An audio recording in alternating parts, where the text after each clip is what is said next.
Ted Brooks checking in with the Sports Prophets, and welcome back to TSP TV Special Edition Sports Prophets Prep Basketball Totals and Strategies. Guys, the first thing we're going to do, we're going to dive right into it. We're going to attack some valuable strategies, betting these hoops totals. Remember, nothing replaces professional consultant, whether it's us or someone else, but we hope it's us, so please check the links below. Check them out. There's a package for everybody. Guys, the first thing I'm going to do is I'm going to go over such a high quality yet underused strategy. If you could take full advantage of first and second half bets, please do so. The first half, you have no overtime to worry about. It's absolutely golden when it comes to overs and unders. Here it is. You have a solid amount of information at a high quality yet underused strategy. So if you have a lot of data pointing to an under in a game, but the first half line is above the average first half line for what that total is, I want you to go ahead and hit the first half under either as well or instead. All right, the public will generally be hitting the over, inflating it. The lines are going to give you super solid shots in these circumstances of hitting that first half under.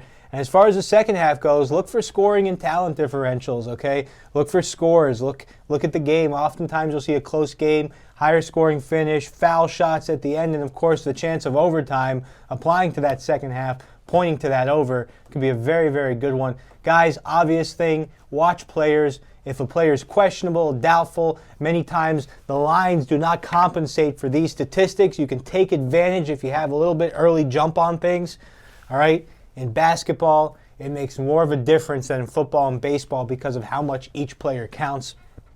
Guys, it's applicable to college and pro. It's a great strategy to use. Another thing you could do, college hoops more so than the NBA. With college games being split up into the conferences the way they do, and those being referees for each conference, you have uniqueness and intricacies of each one.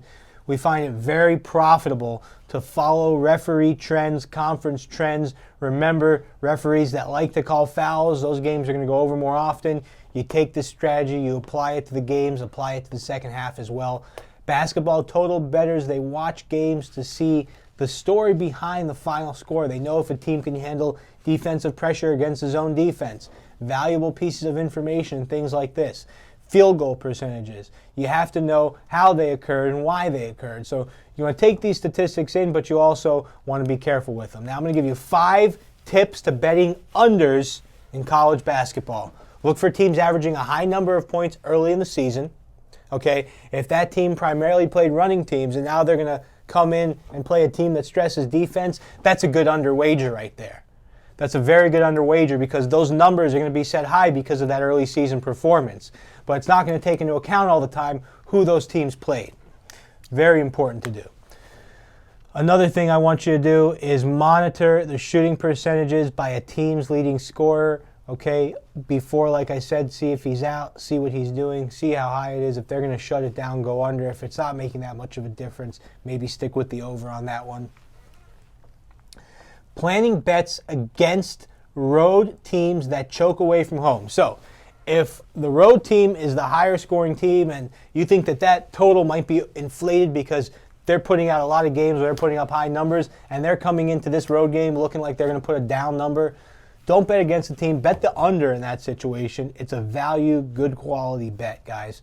3-point percentage is another factor to take a look at when looking at totals. Games that should go under, could go over. If a team can hit long-range shot in the final minutes, okay? If a team has high 3-point percentages, maybe stay away from that under because even if the pace is good, all right, and you have a nice low pace, that 3-point percentage can ruin the total right then and there. So, poor shooting 3-point team, same thing. Go under the total, forced to play catch up. It's just the way we like to do it. Most college basketball totals are going to be sitting between 120 and 150. NBA totals are going to be sitting between 200 and 240s.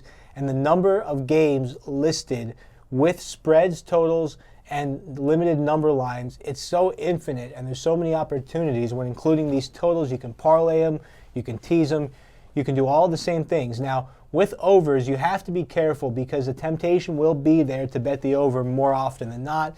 It's usually the public bet, especially when you see two high-scoring teams facing each other, but other things need to be looked at. If you have two equal caliber teams, last-minute fouls, potential for overtime, those are things that can point to an over, but you can have two really crappy teams, all right? But if they keep it close, you're going to have that higher chance of over with fouls and overtime. So you have the modern NBA and the NCAA, an uptick in the sheer number of fouls called at the macro level in general, all right? And these are just inflating numbers in general, but there are referees who call different fouls in different situations and some who call more on average in both sides of it, college and pro. So once again, monitor that. Obviously, there are teams that play the physical brand of basketball. You're going to want to look for that. You're going to want to see that they're going to be putting up a lot of trips to the free throw line. And if you have that combined with referees who like to call fouls, what do you have? You have an over, guys. So these are all different ways you can look at games and get that edge and get that advantage. It's very exciting stuff. This is more in depth than some of the other stuff that we've covered in the past. So I really hope everyone takes advantage of this information we're giving away for free. Foul shots are so big on that total number because so often, more than not, whether a game is going to stay under or go over is depending on if it gets into that foul shot at the end of the game scenario. That's 7 times out of 10, 8 times out of 10, that's the deciding factor. So these are all a bunch of ways you can keep looking at that. Look at a team's free throw percentage as well. So yes, the other team might be physical, but what are they shooting at the line? Very important as well. Nothing more frustrating than betting on a team that gets to the line a lot or betting on an over where they have so many free throw opportunities and the free throws aren't made because the free throw shooters and percentages aren't there. Guys, we're going to be going over first and second half bets in basketball in the next episode, so make sure you watch the next episode.